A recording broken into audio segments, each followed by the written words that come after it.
Today I'm going to be making smash burgers on the Blackstone. All right, guys, so we're going to start making our ground beef.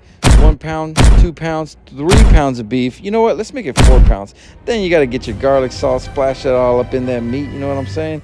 Then you got to get your gospel, which is just an all-purpose seasoning. It's really good. You can't go wrong with putting some black pepper. Start mixing it all up.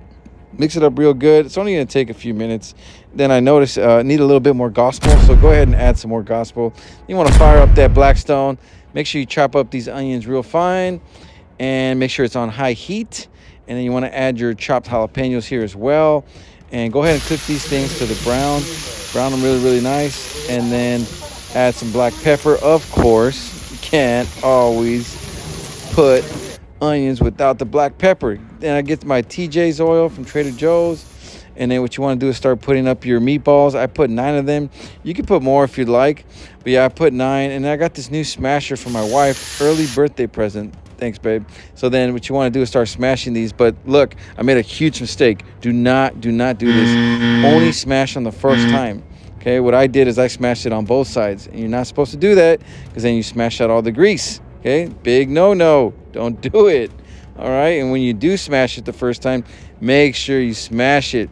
Put some elbow grease into it, you know what I mean? And I didn't do that, so they didn't come out as flat as I wanted them to. But it's okay, they were still good.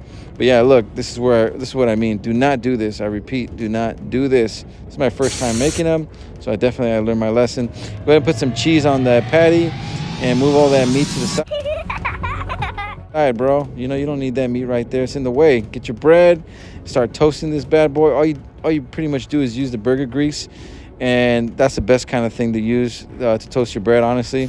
I don't put mayo, but whatever. I just don't do it.